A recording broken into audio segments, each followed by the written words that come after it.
जय हिंद साथियों। उम्मीद करता हूँ कि आपने 31 अगस्त उत्तर प्रदेश पुलिस पेपर की जो आंसर की चेक कर ली होगी। और आपको बता दूं, जो गलत क्वेश्चन का जो है सिलसिला अभी भी जारी है। उसी के संबंध में हम जो वीडियो लेकर के आए हैं कि 31 अगस्त की फर्स्ट और सेकंड शिफ्ट में कितने क्वेश्चन होंगे और कितने प्रश्नों पर हमको जो ऑब्जेक्शन करना चाहिए, मैं आपको इस वीडियो में जो पूरा अच्छे से बताऊंगा। तो ज़्यादा समय वेस्ट ना करते हुए वीडियो शुरू करते हैं। तो सबसे पहले हम बात करते हैं दोस्तों, यहाँ पे एक प्रश्न है 31 अगस्त का पेपर का है। और मैं एक बात और आपको बता देता हूँ, अगर यहाँ पे शिफ्ट जैसे कोई गलत अगर लिख गया हो, शिफ्ट 1 का 2 लिख गया हो, तो उसके लिए मैं माफ़ी चाहूँगा।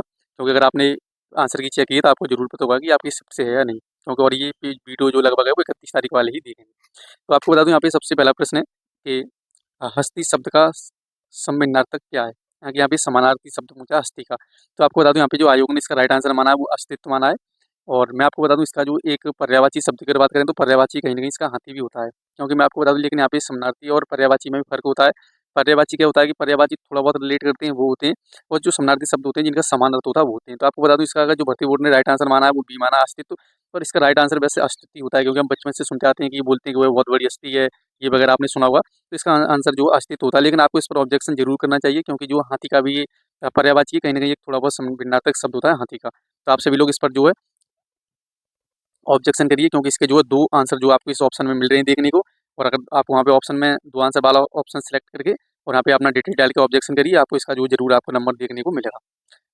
इसके बाद हम अगले प्रश्न की बात करते हैं दोस्तों। तो यहाँ पे अगला प्रश्न है, निम्नलिखित में से शुद्ध वाक्य का चयन कीजिए। तो यहाँ पे प्रश्न एक दिया गया है, श्री कृष्ण के अनेकों नाम है। तो ये तो अनेकों की वजह से गलत हो जाता है।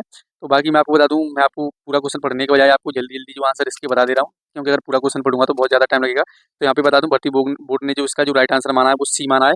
बाघ और बकरी एक घाट का पानी पीती हैं। लेकिन आपको बता दूं, इसका जो राइट आंसर होना चाहिए वो होना चाहिए बी। बी इसका आएंगे, बंदूक एक उपयोगी शस्त्र है। और ये जो है पहली जी परीक्षा में भी पूछा जा चुका है, वहाँ पर भी जो इसका राइट आंसर है इसमें एक ऑप्शन था। तो यहाँ पे बंदूक एक उपयोगी शस्त्र है, ये यहाँ पे जो माना गया है।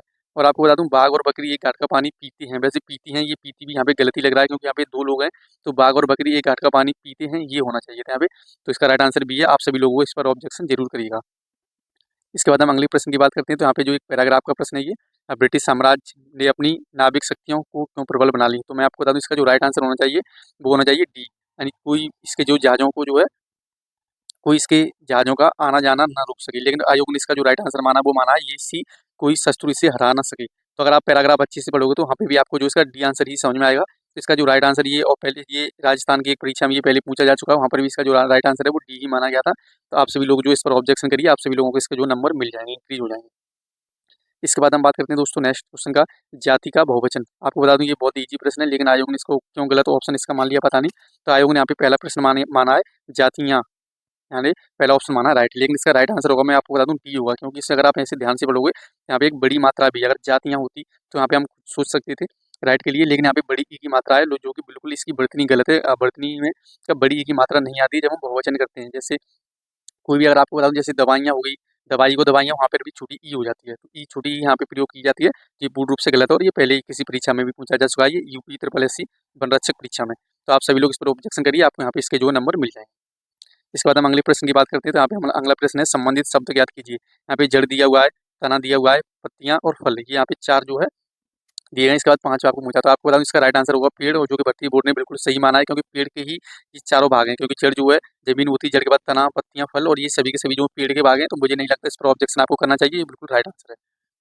इसके बाद हम बात करते हैं कि बोलते समय मुख के कितने उच्चारण स्थानों का प्रयोग किया जाता है। तो मैं आपको बता दूं, इसका राइट आंसर भर्ती भर्ती बोर्ड ने जो है छह माना है। तो आपको बता दूं, छह जो है इसका ये राइट आंसर है। मैं आपको बता दे रहा हूँ छह राइट आंसर के लिए इसमें सबसे पहले आएगा कंठ, कंठ के बाद आएगा तालु, तालु के बाद आएगा मूर्धा, मूर्धा के बाद आएगा दंत, दंत के बाद आएगा ओष्ठ, ओष्ठ के बाद एक नासिक भी आता है, जो नाक जो पांच बार चल लेटर होता है वो हम नाक से प्रयोग उसका होता है। तो ये छह एकदम बिल्कुल राइट आंसर है। अगर आपने अगर जैसे छह लगाया तो आपको बिल्कुल सही हुआ, क्योंकि पांच उच्चारण स्थान के साथ एक नासिक भी होता है। तो मेरे ख्याल से छह, लेकिन अगर आप जैसे पांच लगा के आए हो तो आप ऑब्जेक्शन कर सकते हो। ऑब्जेक्शन बिल्कुल फ्री है, कोई भी ऐसा नहीं लग रहा। आप जरूर ऑब्जेक्शन करिए, किसी बुक में पांच दिया हो तो आप उसका फोटो खींच करके जरूर इसे अपलोड करिएगा। इसके बाद अगले प्रश्न की बात करते हैं दोस्तों। तो निम्नलिखित में से कौन सा शब्द स्त्रीलिंग और पुल्लिंग दोनों है। मैं आपको बता दूं, भर्ती बोर्ड ने इसका राइट आंसर बार माना है, लेकिन मैं आपको बता दूं मेरे ख्याल से इसका राइट आंसर जो है हार होना चाहिए, क्योंकि हार का शब्द जो पुल्लिंग और स्त्रीलिंग दोनों के लिए किया जाता है। तो अगर आपने जैसे हार लगाया होगा, ज्यादा लोगों ने, मुझे पता है, सभी लोग जो इस पर ऑब्जेक्शन करिए, आप सभी लोगों को जो है एक रॉन्ग के जोड़ के प्लस 2.5 नंबर जो आप सभी लोगों के इंक्रीज हो जाएंगे। तो यहाँ पे एक प्रश्न दिया है कि जब विमुद्रीकरण होता है तो मुद्रा अपना जो है खाली स्थान खो देती है। तो मैं आपको बता दूं, इसका जो आयोग ने जो आंसर माना है वो अंकित मूल्य माना है। तो मेरे ख्याल से मैं आपको बता दूं, मैंने गूगल वगैरह किया तो इसका अंकित मूल्य जो है ये भी राइट आंसर है। लेकिन कहीं ना कहीं इसका जो धन मूल्य है ये भी इसका जो है समानार्थी ही विकल्प है। तो आप सभी लोग जो है इस पर भी आपत्ति दर्ज करिए, और हो सकता है अगर इसके 2 ऑप्शन जैसे रहते हैं तो यहाँ पर भी आपको जो है मार्क इंक्रीज देखने को मिल जाएंगे।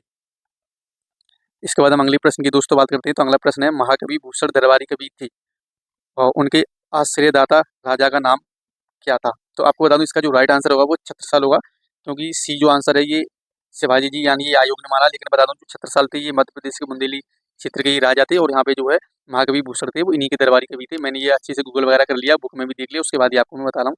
तो सभी लोग इस पर ऑब्जेक्शन करिए। अगर आपकी बुक वगैरह में कोई फोटो है तो फोटो खींचकर अपलोड कर दीजिएगा ऑब्जेक्शन में। सभी लोगों को आपको जो है इसका भी जो है 2.5 नंबर मिल जाएगा इंक्रीज होने। इसके बाद हम अगले प्रश्न बात करते हैं दोस्तों, देखा गया हो क्रिया के किस पक्ष का उदाहरण है? तो यहाँ पे आयोग ने जो है संभाव्य भूतकाल माना है।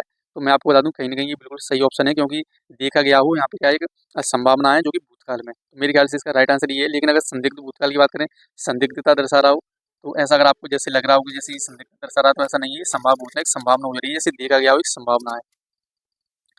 इसके बाद हम तो यहाँ पे एक अगला प्रश्न दोस्तों कि दो संख्याओं का अनुपात 1:2 है या दोनों संख्याओं में 21 जोड़ा जाता है तो अनुपात 5:7 हो जाता है। इन संख्याओं को ज्ञात कीजिए। तो यहाँ पे जो आयोग ने संख्याएं मानी है वो 7, 14 मानी है, तो जो कि बिल्कुल गलत है, क्योंकि 7 में अगर आप 21 जोड़ोगे तो ये जो है 28 हो जाएगा, और अगर आप 14 में 21 जोड़ोगे तो जो है ये 35 हो जाएगा। अगर आप इसे 6 से 7 से काटोगे तो 7 चौके 28 और 7 पंजे 35, यानी कि इसका जो है 4 बट्टे जो है 5 हो जाएगा, जो कि यहाँ पे बोला है 5/7। तो इसका जो राइट आंसर होगा वो ये होगा 14,28, क्योंकि 14 में अगर आप 21 जोड़ोगे तो इसका जो है ये 35 हो जाता है, और अगर आप 28 में जो 21 जोड़ोगे तो ये जो है 49 हो जाता है, जो कि काटने पर जो 5:7 हो जाता है। ये बिल्कुल राइट आंसर है इसका। तो आप इस पर आपत्ति दर्ज करिए। आप सभी लोगों को जो इसका 2.5 जो है मार्क आपको इंक्रीज होने को मिल जाएगा। तो बाकी आप सभी लोगों को वीडियो अगर आप लोगों को वीडियो अच्छी लगी तो वीडियो को लाइक कीजिए, चैनल सब्सक्राइब कीजिए। जय हिंद, जय भारत।